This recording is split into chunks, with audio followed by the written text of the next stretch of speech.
इस खास विश्लेषण में स्वागत है। आज हम एक ऐसी कहानी की गहराई में उतरने वाले हैं जिसका हर एक पहलू किसी भी खौफनाक डॉक्यूमेंट्री से कम नहीं है। मुंबई की मशहूर लोकल ट्रेनें, जिन्हें इस शहर की धड़कन माना जाता है, दिन भर लाखों लोगों से भरी रहती हैं। लेकिन जब रात गहराती है और भीड़ एकदम गायब हो जाती है ना, तो यही ट्रेनें एक बिल्कुल अलग और डरावना रूप ले लेती हैं। आज हम इसी अर्बन लेजेंड के हर एक मनोवैज्ञानिक और विजुअल पहलू को डिकोड करने वाले हैं। चलिए सबसे पहले इसमें गहराई से गोता लगाते हैं। आखिर उस आखिरी लोकल में सफर करता कौन है? देर रात काम से लौटने वाले उन खाली स्टेशनों और सूने डिब्बों के अजीब सन्नाटे से बहुत अच्छी तरह वाकिफ होंगे।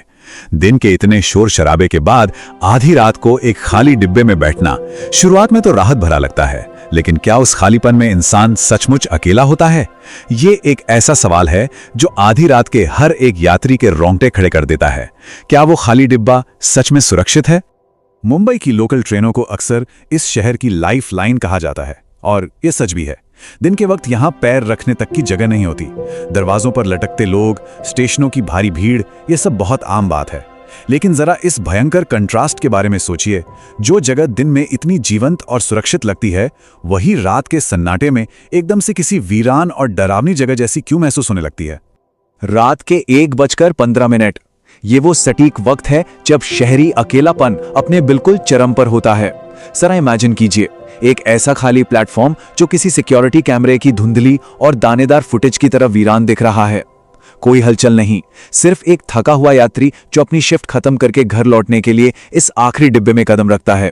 यहां यह समय सिर्फ एक आंकड़ा नहीं रह जाता, बल्कि एक बहुत ही खौफनाक चेतावनी बन जाता है। और ये टाइमलाइन बहुत ही शानदार तरीके से दर्शाती है कि कैसे डर का ग्राफ अचानक नहीं बल्कि धीरे धीरे ऊपर जाता है। ये एक ऐसा नैरेटिव आर्क है जो तनाव को बिल्कुल पीक तक ले जाता है। पहले के कुछ मिनट बिल्कुल नॉर्मल लगते हैं जब एक खाली ट्रेन में सफर शुरू होता है और एक महिला आकर सामने बैठती है, लेकिन फिर समय जैसे सेकंडों में सिकुड़ने लगता है। स्टेशन का बिना रुके ही पीछे छूट जाना और फिर वो घना अंधेरा, ये सब उस अकेले यात्री के मनोवैज्ञानिक डर का एक बहुत ही सटीक नक्शा है। एक रोजमर्रा के सफर और किसी अलौकिक घटना के बीच की रेखा बहुत ही बारीक होती है। नॉर्मली ट्रेन की पटरियों की वो खड़खड़ाहट और हवा की तेज आवाज एक अजीब सा सुकून देती है ना? लेकिन इस कहानी में अचानक वो सुकून एक दमघोटू सन्नाटे में बदल जाता है। ये बिल्कुल ऐसा है जैसे कोई भारी पर्दा गिर गया हो। ट्रेन तो अपनी पूरी स्पीड में चल रही है, लेकिन कोई जानी पहचानी आवाज नहीं आ रही। और यही सन्नाटा सबसे पहला साउंड डिजाइन क्यों है कि कुछ बहुत भयानक होने वाला है। अब जरा सामने बैठी उस रहस्यमयी आकृति पर ध्यान देते हैं। सफेद सलवार सूट, लंबे बाल और नीचे झुका हुआ चेहरा।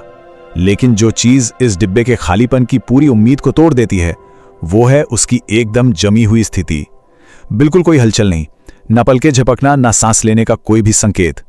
एक पूरी तरह से खाली डिब्बे में आकर यात्री के ठीक सामने बैठ जाना और पत्थर की तरह शांत रहना, यह अपने आप में एक भयानक बेचैनी पैदा कर देता है। तो यहां सबसे अहम बात यह है कि यह पूरी सीक्वेंस मनोवैज्ञानिक तनाव पैदा करने और जंप स्केयर टाइमिंग का एक मास्टर क्लास है। तनाव के इन चरणों को देखिए। पहले वो अस्वाभाविक शांति महसूस होती है, फिर एहसास होता है कि ट्रेन तो स्टेशन पर रुकी ही नहीं। इसके बाद आता है वो सबसे डरावना पल जब वो महिला सीधे आंखों में देखती है, और फिर अचानक से ब्लैकआउट। ये डर को परत दर परत बढ़ाने का एक बिल्कुल परफेक्ट सिनेमाई ब्लूप्रिंट है। अब इस पल के साउंड डिजाइन की कल्पना कीजिए। स्पीकर पर अचानक गूंजती वो जानी पहचानी मशीनी आवाज आती है, अगला स्टेशन महालक्ष्मी।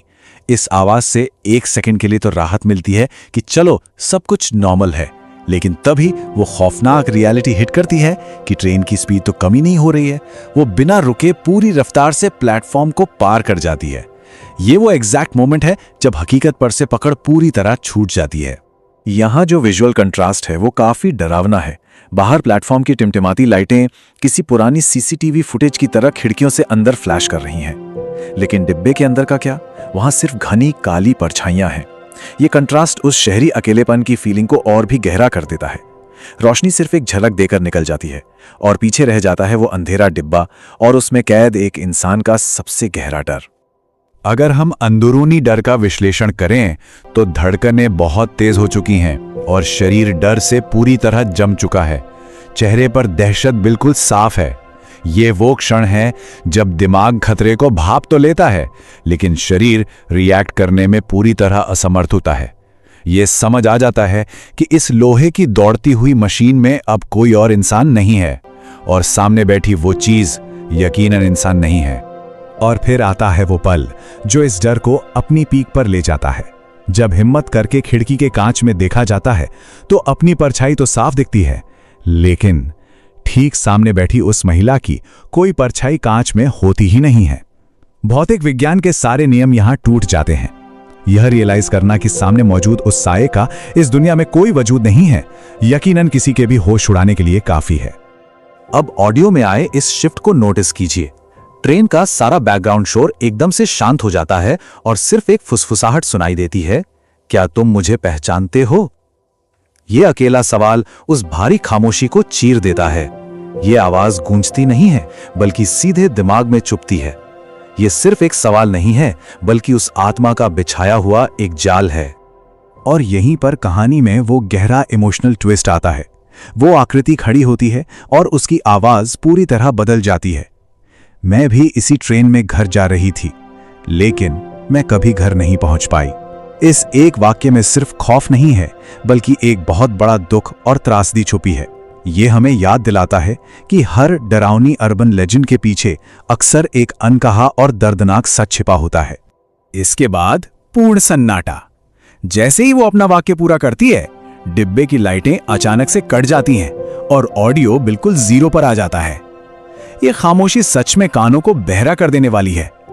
मनोवैज्ञानिक नजरिए से देखें तो ये वो मोमेंट है जहां इंसान खुद को सबसे ज्यादा बेबस महसूस करता है। घना अंधेरा और एकदम खामोशी का ये कॉम्बिनेशन हमारे सबसे पुराने और गहरे डर को ट्रिगर करता है। चलिए आगे बढ़ते हैं और देखते हैं कि ये कैसे बिल्डअप होता है। कुछ सेकंड्स बाद लाइटें टिमटिमाते हुए वापस आती हैं। डिब्बा अब पूरी तरह से खाली है, वो महिला गायब हो चुकी है। लेकिन असली खौफ उसके गायब होने में नहीं है, बल्कि पीछे छूट गए उन भौतिक सबूतों में है। एक खाली सीट पर पानी के ताजा निशान और फर्श पर काले मिट्टी के पैरों के गहरे छाप। ये विजुअल सबूत इस बात की पुष्टि करते हैं कि जो कुछ भी हुआ वो कोई वहम या मति भ्रम नहीं था। इस तरह की कहानियां अक्सर हवा में नहीं बनती। अगले दिन इंटरनेट खंगालने पर एक पुरानी न्यूज रिपोर्ट सामने आती है। एक पुराना अखबार इस बात का प्रतीक बन जाता है कि कैसे भूतकाल अभी भी वर्तमान का पीछा कर रहा है। ये वो क्षण है जहां एक सुनी सुनाई किंवदंती एकदम से वास्तविकता के साथ टकराती है और इस इन्वेस्टिगेशन में डर का एक बिल्कुल नया अध्याय शुरू हो जाता है।